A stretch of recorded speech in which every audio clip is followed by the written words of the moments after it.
Hello, my name is Farrell Moore, and today I'm going to be reading from you The Secret Dragons of Creative Writing, Third Dragon, Part 4. It flashes with reflected sunlight. Andiron, the man who sees the future, displays his gold coin like a talisman before us. The crowd stares at this symbol of wealth that so many of us have heard tell of, but few of us have ever seen. Poor lot are we storytellers and writers, with bellies rarely full and dressed in cloths the forest family would decry. Behold, in my vision, I saw gold, says Andiron. In my dreams, your eyes are the flash of morning light on blue waters. As Andiron holds this piece of gold, however, I see a different woman. I'm about to decide what type of woman I now see when the flash of gold sparks my own eyes, and I feel its power. Andiron walks back and forth across the platform, energized by his remembered vision. Storytellers, he shouts, are you not weary of being poor? He halts, pockets his gold coin, and waits expectantly. I am, says one man who circled around the stage. Are you alone? Asked Andiron scornfully. I survived for months on end on only bread and vegetables given to me by farmers for hard labor, yells another. Another shouts out, I went for 3 years without a bed to call my own and only a ragged cape to keep me warm. I slept in drafty stables in every village I told my stories, says still another. I look at this last man carefully, for I think I know him. His face is thin and drawn, with dark hollows under his eyes. A gust of wind lifts his dry grass hair. I think that he wandered through my home village when I was much younger. He is a poet, a lyricist, gifted with the music of life. His spun poetry was of love and valor, but he was not so pale and thin back then. Andiron's eyes light with the people's words. With a sudden movement, he begins to stride back and forth across the stage. I feel tension in the air. I feel the power of his vision. Must we starve and suffer, he demands. His voice is stronger, more vibrant, and resonates with passion. Are we brigands? Are not our stories created by us the way a shirt is created by a seamstress? Do we not deserve wages for our efforts? We do, I shout. I'm amazed at my own words. Yes, we do, young lad, says Andiron. In my vision, I saw the future of writing, and it was beautiful, magnificent, empowering. Tell us, yells a young woman with blonde, braided hair and cheeks the colors of apples hanging in the nearby trees. I tell you, I saw a world where men and women were paid for the stories. I saw a great and shining city of gold where writers had full pockets. They were respected, and some wealthy as kings. I saw it, brothers and sisters. Andiron spreads his arm wide, as though receiving a divine blessing. His face breaks forth into a radiant smile. In this enlightened world, writers were merchants, crafting their goods and selling them to all who would buy. We are so quiet. I can hear the puffs of wind make sounds like rustling skirts. It is strange to hear someone speak of storytelling in gold. A great storyteller who passed through my village once said that our words should share both the divine and the terrible with humanity. She never once spoke of storytellers and writers and their creations as things created to bring wealth and possessions. However, she was not a prophetess and had not received the powerful vision of Andiron.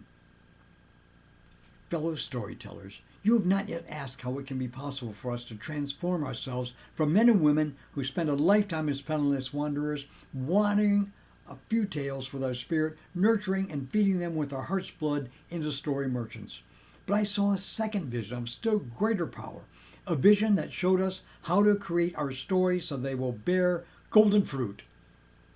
Tell us, I cry. The crowd takes up my entreaty. First one, then another, and then all call out, Tell us, Andiron, tell us about your second vision. Andiron lowers his eyes as though searching our sincerity. As though convinced by our earnestness, he shares a secret with us on that fateful day. Off to his side, you and Ferdinand, the dragon slayer and soon to be the greatest storyteller in known history, wait as expectantly as we. My brothers and sisters, says Andiron, my second vision was of something never seen in our own lifetime, and its strange beauty was almost too much for my mind. Tell us, we cry again in unison. What I saw in this vision of the future was the answer to how storytellers may achieve wealth. The mere sight of its complexities rendered me unable to speak, unable to frame the words to name it. But heaven itself was with me, my friends, and a woman from our wonderful future shared its name with me that I might bring it back to you. She spoke to me, I tell you. Whether she was in truth woman or angel, I cannot say. But all the same, I can still tell you the name she gave it. Again, Andiron holds us with the force of his silence. I wonder what word he's about to speak that holds such power that can bring wealth to us all. What secret word, what strange symbol has he brought back from his vision of the future that can transform the sacred art of storytelling? What method or secret will this world unveil to us? We, the storytellers and writers gathered in a semicircle around the rough plank platform, dare not make a noise, lest Andiron change his mind. The fear that we will not learn the word of power keeps us silent, only dimly aware of the bright sky, the smell of crushed grass, or the distant howling of wild dogs. We know only that without this word from the prophet, that we be forever doomed to the life of beggars. Finally, Andiron speaks. Here is the name, the symbol, the way we must learn to transform ourselves from beggars to citizens with stature and power. The word that she gave me for this great mystery that we must emulate with our stories is the assembly line. We who have waited to turn to each other and begin asking, what is this assembly line? Have you ever heard of this name? Silence, says Andiron sternly. He begins again to pace around the stage, waving his hands like a man shaking water from them. Speak not the name lightly. The assembly line will be the way of stories, and we must speak it with power, not idle questioning. It is our future. To become merchants of stories, we must make many stories, perhaps 2 or 3 a year, perhaps more. The more we write, the more we may sell. I nod.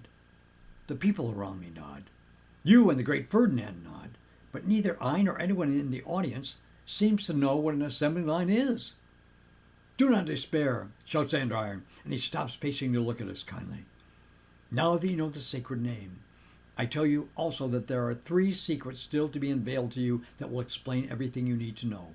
Indeed, without understanding these 3 secrets, you cannot become successful. But before you learn the 3 secrets, there are 3 lies you must reject.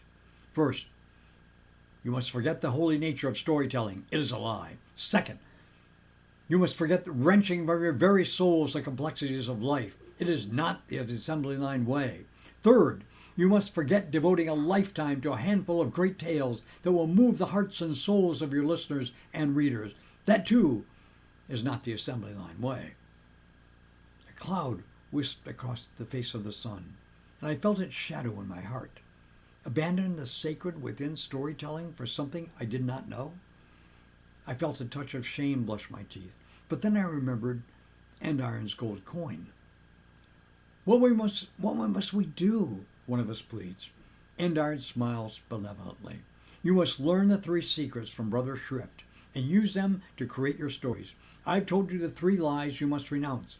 Now Brother Schrift will tell you of these 3 secrets. Quickly, I turn and stare at the bald man. Can he be Brother Schrift? But before I step down, I will tell you the name of the first secret. Brother Schrift will unlock for you its mysteries and those of the remaining 2. The name of the first secret that you must embrace, the first secret that will turn your stories into simple goods for sales, is called economy. All hail economy, we chanted.